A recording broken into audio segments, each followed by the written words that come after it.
Each year, Microsoft Research hosts hundreds of influential speakers from around the world, including leading scientists, renowned experts in technology, book authors, and leading academics, and makes videos of these lectures freely available.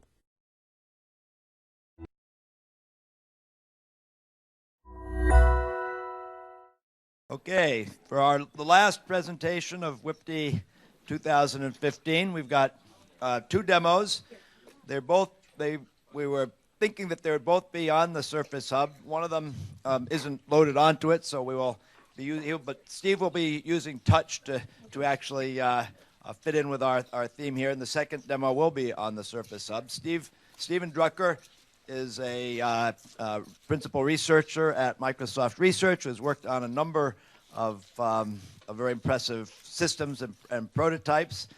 And Dave Brown is also is a developer at Microsoft Research, who's also done some very interesting work that they will be showing you here. So, yeah, thanks, Jonathan. So yeah, one lesson for doing demos is always be prepared with lots of contingency plans, and that's what we're doing. That device was recently updated to Windows 10, and Dave panicked when he said, "This is a new shell, I've never seen it." And I'm like, will this work? And I guess he got that working. It's also not on the network, and all mine needed was a network connection, and yet we have no network. So I'll be demoing it on this Surface Pro. It's a lot better when you actually see my motions. Both of these demos are in the domain of data visualization. And you're kind of saying, why is data visualization and touch important? Well, one of the things we found is giving you a visceral feel for the data, letting you kind of manipulate the data, the representations of the data really helps you understand it. So I'm going to do a number of different data presentations, talking about some data sets. On my thing, and David will be doing the same after me. This first thing is called Sand Dance. We call it Sand Dance partly because each of the pieces of data is being represented as a piece of sand on the screen. And every piece of data is represented, so you actually see all of those things. And what is this data that I'm talking about right now? Well, right now we've got about 30,000 points from the last census, the 2010 census. And each of those points is a census-designated place, which is essentially a county.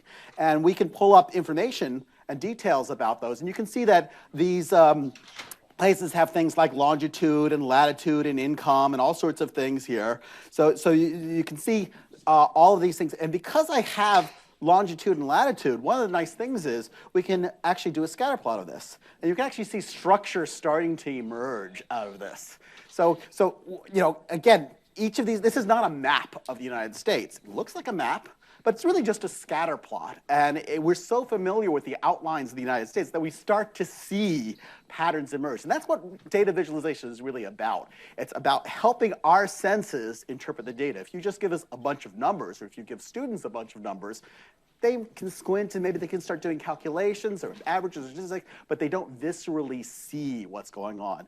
Again, about that visceral seeing, one of the things I can do very easily right here is do a histogram. And a lot of people go, what is a histogram? I don't know. If I just do this column plot now, you actually see what a histogram is. A histogram is counting up all the points in these bins and having it go down into those bins. Again, let me move that back and forth so you can see what's happening. I've actually shown this to 8-year-olds. They go, I get it. I understand what that means.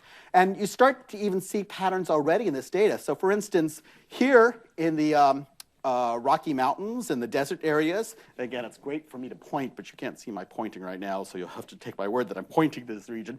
There's not that many counties because it's desert, it's Rocky Mountains, and you go, oh, okay, that makes sense. It's not very highly populated. We don't need a lot of counties.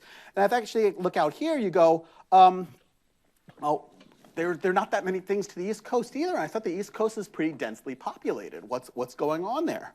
Well, if I switch to a scatter plot, you actually see New England sticks out a fair amount. And that's why there aren't that many places, because there aren't that many places that far east.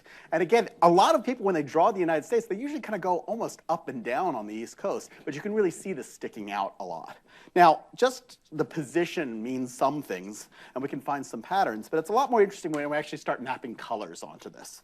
So right now I'm going to map some colors. One of the nice things about this data is I've mashed up some of the election results from the 2010 election. So what I'm going to do right now is I'm going to color these things based upon Obama and Romney.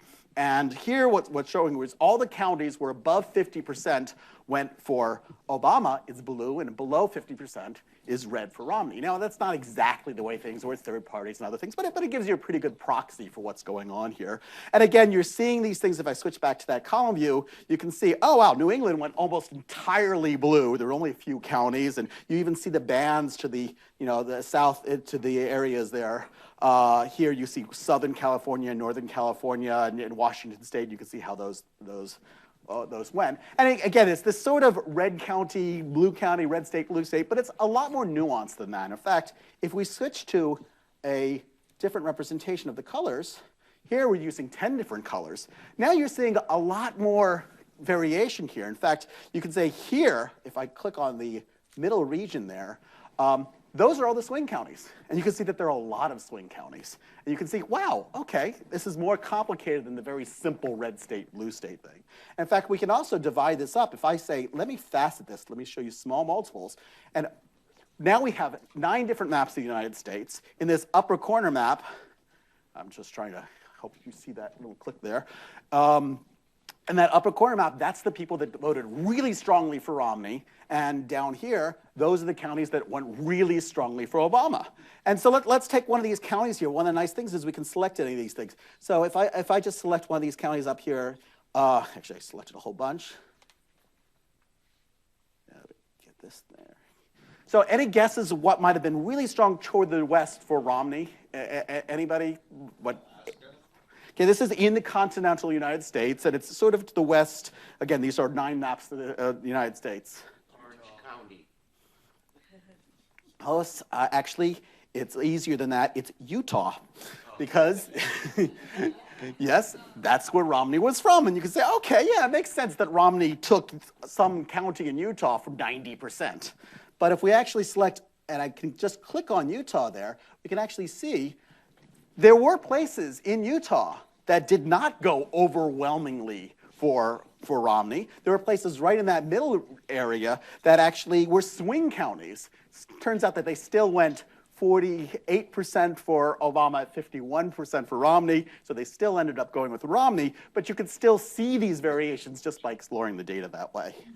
So let me actually take off the faceting, and you can see, again, Utah coalescing into that, so you can see all those counties in Utah.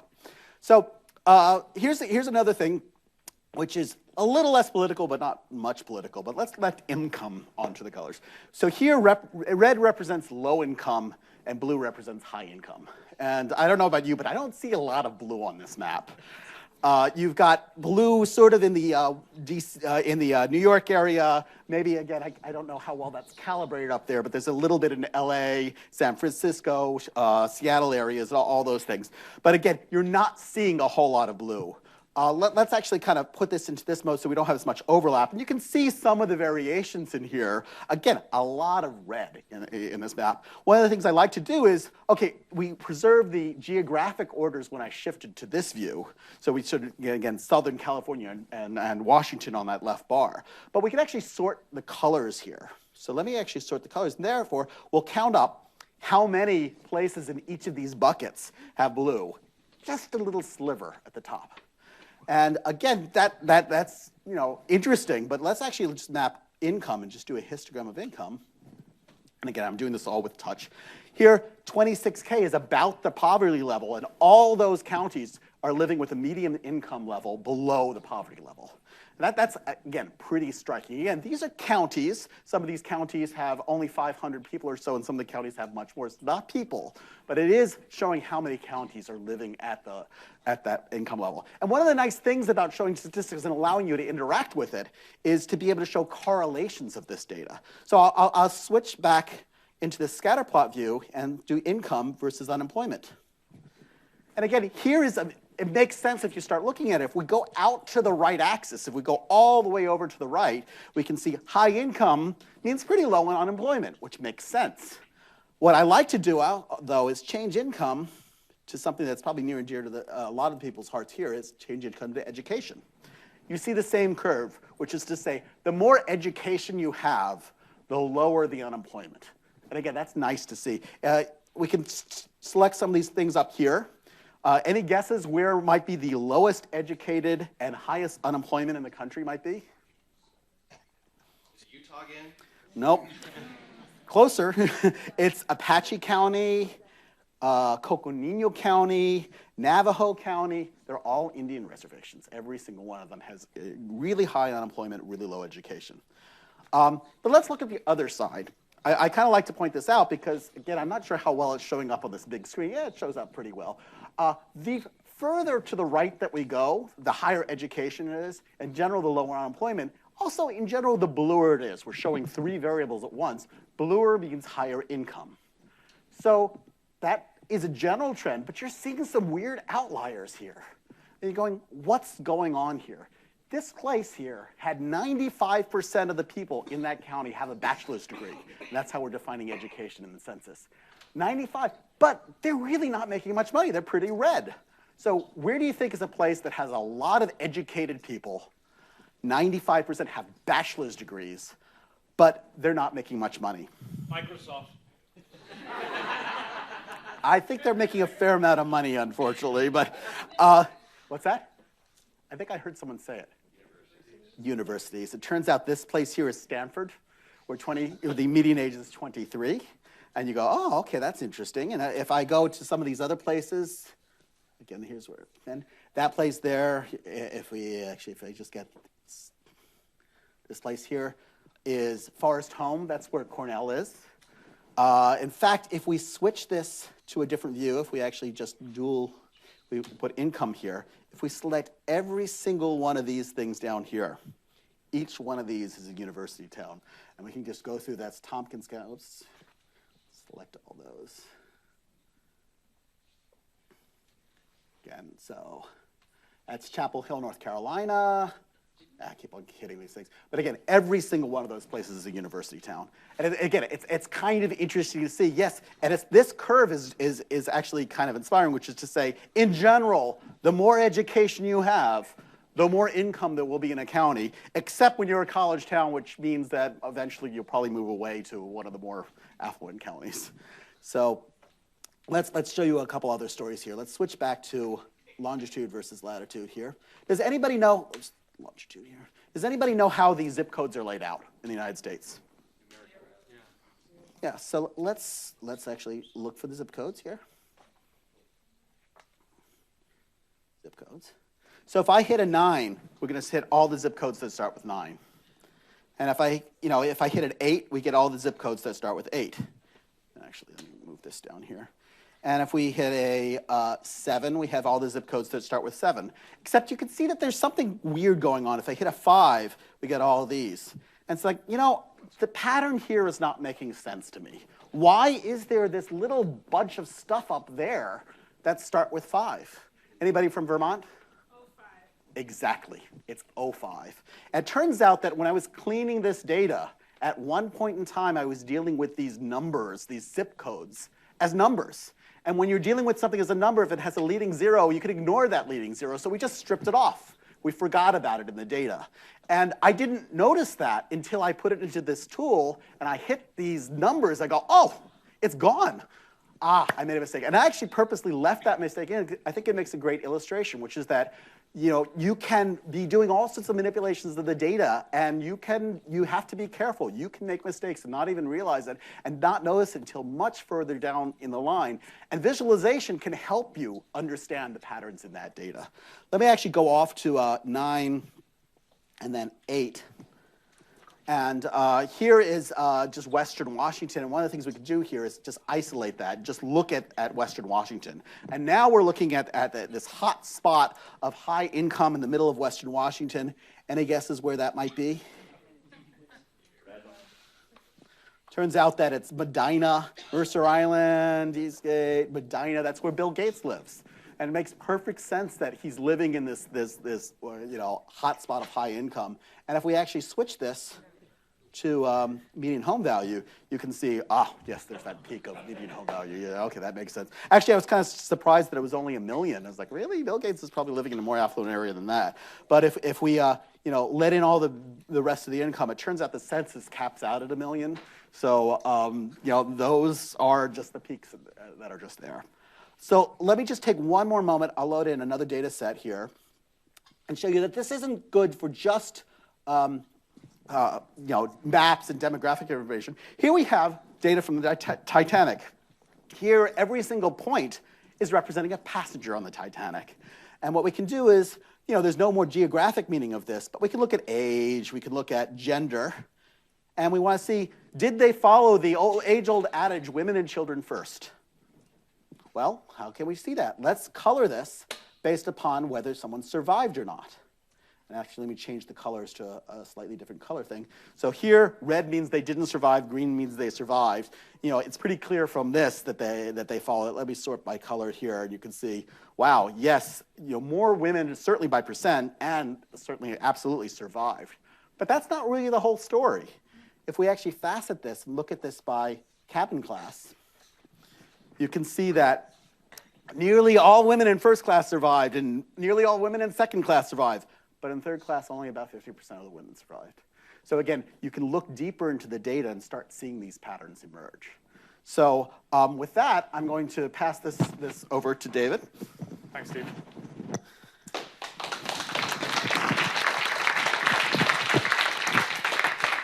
So my name is David Brown. I'm, like Stephen, fascinated by the potential of computer graphics to solve problems in the real world. One of those problems is trying to make sense of data, which is growing in complexity and size all of the time. And of course, one approach is to build ever more complex tools. The other is to try and leverage our incredible abilities to visually process information, much like we've been seeing here, as people, to try and make sense of the data, to find patterns, to find clusters, etc. So what I'm going to demo here is an early version of a prototype called NuiGraph. That's natural user interaction and graphing, to spell that out, which tries to demonstrate how you can use our visual processing ability to find patterns. I've preloaded a data set from Microsoft Excel. It was actually exported as a CSV, but it's an Excel file. It's got about 42,000 rows of data in it. And those rows represent tornado events that have taken place in the United States over about the last 40 years or so. So each row corresponds to a unique tornado. Now, I actually moved to the US from the United Kingdom a couple of years ago, and coming from the United Kingdom, I didn't really know much about tornadoes. So this was an interesting exploration of how I can learn about a subject, about tornadoes, by visually exploring a data set that I just downloaded from the internet. So I've preloaded the data set, but you can't see anything on the screen because I haven't specified how the data is mapped yet. So what I'll start by doing is I'll go to my little spatial control here, and these are just the column headings of the Excel file. And I'll put, say, longitude along this axis and latitude along this axis. And like Stephen's demo, you're starting to see a shape come about. I mean, it's pretty much like an outline of the US. And all that's really telling me is that of those 42,000 tornadoes pretty much happen everywhere in the US, although there is an interesting distribution which we'll drill into in a second. Like Stephen, I'm representing each one of those rows in the data as a unique point, a little cube in this case. This is also an interesting experiment in 3D. And so each one of those rows is always on the screen and represented by one of those cubes. So let's start trying to clean this up a little bit to make a little bit more sense of what we're seeing here. I can also adjust the size of each one of these cubes, and I'll do that by applying one of the other columns in the spreadsheet, which was the strength of the tornado. Tornado strengths, it seems, go from 0, which is the mildest form, to category 5, which is the strongest form. So I'll just apply the strength field to the size of these cubes, and I'll apply it to each axis of those cubes. So they're uniformly scaled. And you can now start seeing there's a little bit more structure starting to appear. There's some clustering going on around Colorado, I think, some around the coastlines in Florida, and a few little pockets around the mountains in California as well, and in probably the Olympics as well up in Washington. Let's apply some color as well. So again, I'll apply color to the strength field, and I'll have blue as the weakest type of tornado, and white. So white are the large white cubes are the strongest tornadoes. And now you're really starting to see some interesting data appear here. So you can pretty much see that tornadoes take place in the mid to the mid-eastern part of the US, but there are some interesting clusters of lower strength tornadoes in some other parts of the country, such as Florida and Colorado. We're pretty safe here in Washington, so I don't think you need to worry too much, which is a good thing. So that tells me something about where tornadoes take place, but not really how often they take place. Clearly, 42,000 rows are being overdrawn quite heavily here, so I want to try and stretch that out a little bit. Now, rather than use these manual controls to do it, I'll just jump through a series of presets that I saved when I was exploring the data the first time round. So here what I'll do is I'll grid that data and I'll stack it up. So what I've done here is enable me to see how many tornadoes take place in a given grid square in the US. And you can see, again, there's some very, very clear peaks. There's a very, very high peak here around Texas, so they get a lot of tornadoes there. There's these around the Florida coastline and those in Colorado. And I've also sorted them by color as well, so that the white ones are at the top. And you can get a sense of where most tornadoes take place by exploring this effectively a histogram in 3D. So I know something about how many tornadoes take place, but not when they take place. Now, one of the other columns in the spreadsheet was time. And so I know when each of these tornado events took place.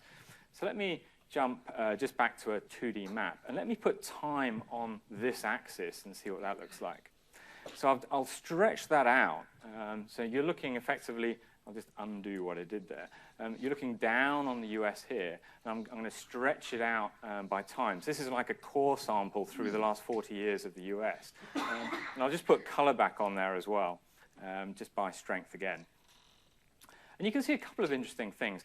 One is that there's some obvious clusters going on. I can see a cluster of data down here. So if I go to my filter control, I can just pull this back to about 1975-ish, add that as a filter, and zoom in on this little cluster. And there's a cluster of tornadoes here. If I just grab a pen and select one of these guys. Interestingly, knowing nothing about tornadoes, I found this cluster pretty quickly, and I actually looked it up on Wikipedia, and this cluster has a name called the super outbreak of 1974. It was a very, very destructive period of tornadoes in US history, and very, very easy to spot using this tool, which I thought was quite rewarding. So let me just remove that filter and reselect all the data. And the other thing I wanted to point out here is there's some kind of banding going on here, which suggested to me that there's probably some seasonality in tornadoes. Now, one way of investigating that is to start, instead of looking at chronological time, which goes from 1973 to 2011 here, is to start bucketing this into, for example, the day of the year that the tornadoes have taken place. So if I do that here and drop those into a day stack, so all I'm doing here, in a very similar way to what Stephen was demonstrating, was taking each one of those points and just dropping it into a bucket of 50 buckets corresponding to the days of the year. And you can see this is our tornado in April 1974. But you can see that there is definitely a pattern in around the springtime. Now, days of the year don't mean a great deal to me, but months of the year do. So I'll actually look by month. And I'll also color it by the strength and order it by the strength as well. So you can see that there's a very, very clear distribution around April, May, June are the biggest months for tornadoes in the United States. And again, we're still looking at 42,000 cubes in this particular visualization.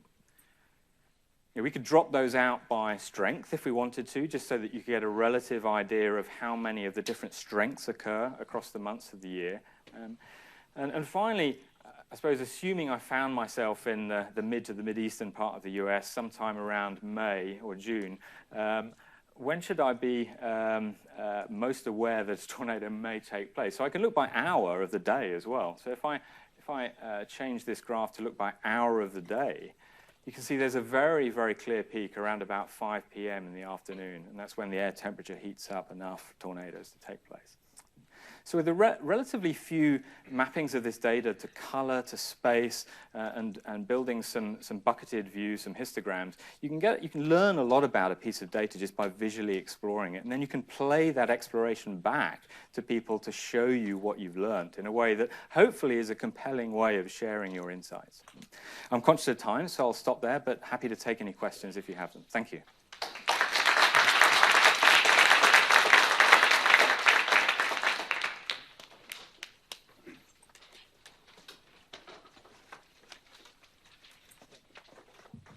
Thank you for your presentation. So is the visualization interactive with dynamic data set?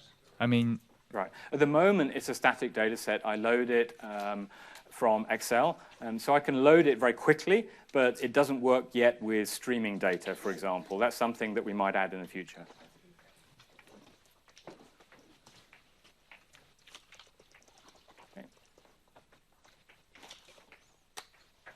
Can we play with either of these tools online right now?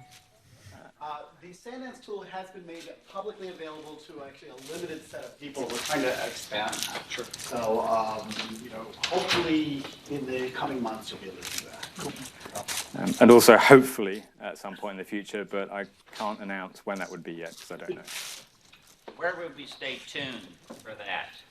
I'm sure we'll make announcements via the research.microsoft.com site. That definitely would be a good place. And we'll try to, when we do announce, we'll try to make it as publicly notified as possible. Yeah. And I guess partly what we're trying to do is show you where we think some of the tools may go in the future, give you a little bit of a taster for those, and hopefully we've done that today. Not related to Power BI at all? Or?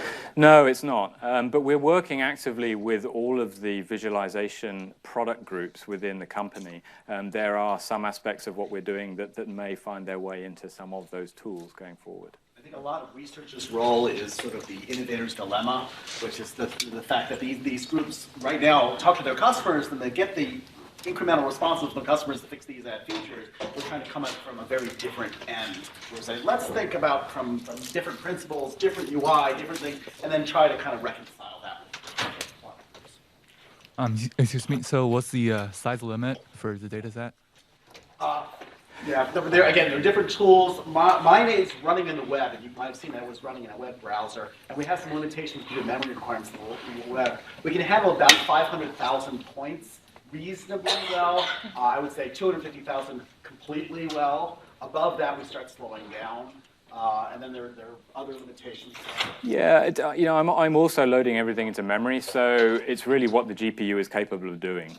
Now, that's anywhere from my Surface Pro 1 will run quite happily on say 250,000 points. You can get significantly more on a beefy GPU. But again, we're thinking about what the common hardware would be several years out from today. So it's really not something that we foresee as a particular limitation right now. Can the visualization actually deal with real-time machine learning result? Like, is a super big data set? It might take a day to go over the entire thing, but I just want like 1 minute the result. Yeah. There are other projects that we're working on in research. One about incremental visualization, where we show a subsample, and we constantly update that up as you update the things. And you surprisingly, with a very, very small subsample, if it's randomly distributed throughout the data, you can get pretty good notions of what the actual results will be. So that if you've done a bad query or bad visualization, you can very quickly cut that off and do something else. Or you can wait for hours for it to be the exactly completely correct answer that you want to see. So that's some other projects that are going on. That might feed into either or both of these projects. Thank you. Okay, well, let's thank these two speakers and